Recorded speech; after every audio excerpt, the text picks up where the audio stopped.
Hello, viewers around the globe. Today, we're diving into a story that is as riveting as it is unnerving.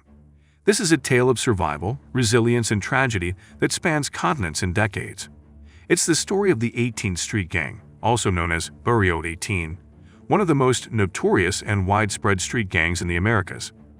Born out of societal neglect and alienation, this gang has evolved into a transnational criminal network. As we unravel their journey, we'll see the impacts they've had not just on the criminal world, but also the social and cultural fabric of the communities where they operate. So buckle up as we embark on this eye-opening journey. Let's get started. Emerging from the tumultuous 1960s, one entity began to carve out a notorious reputation in the Americas. A complex web of survival, resilience, and tragedy, it etched its name onto the annals of street gangs. The 18th Street Gang, or as it's alternatively known, Barrio 18. Los Angeles' Pico Union neighborhood served as the crucible where the gang was forged. Back then, it was an organization born of desperation and despair, a product of the societal alienation experienced by immigrant communities. Marginalized Mexican migrants found solace in the camaraderie offered by the 18th Street Gang, a sense of belonging, a semblance of family.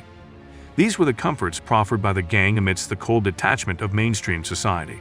The number 18, emblematic of its birthplace, became a badge of honor, a symbol of its deep-rooted community ties. However, the path the gang has tread since its inception is far removed from its humble beginnings. Morphing into a formidable criminal syndicate, the 18th Street Gang found its tentacles, reaching into nefarious activities, ranging from drug trafficking to extortion, even murder. What fed this beast? The U.S. mass deportation policy of the 80s and 90s played an unwitting role, catapulting the gang onto the international stage. As gang members were dispatched back to their native lands in Central America, they sowed the seeds of the 18th Street Gang in these new soils, El Salvador, Guatemala, and Honduras in particular.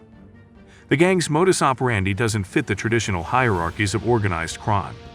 It thrives on decentralization. No singularly recognized leader, but a network of individual cells or cliques. Each clique operates autonomously within its designated territory. This structural design has imbued the gang with a resiliency that often leaves law enforcement agencies frustrated. Arrest or eliminate one leader, and the gang continues to function, its numerous cliques undeterred. The gang's resilience has been battle-tested. For instance, El Salvador's mano dura policies of the early 2000s sought to dismantle street gangs with a heavy hand, with the result? A surge in gang membership. The prisons, intended to be a place of punishment, became fertile recruiting grounds and power hubs for the 18th Street Gang. The gang's influence isn't confined to the realm of crime. It has insinuated itself into the social and cultural fabric of the communities it inhabits. For many young souls in impoverished neighborhoods, the gang offers a semblance of order, a protective umbrella that can seem alluring in the face of scant opportunities. However, this perceived protection comes at a cost. A vicious cycle of violence and poverty is perpetuated. Schools and businesses find themselves in the gang's crossfire, economic growth is stymied, and education suffers.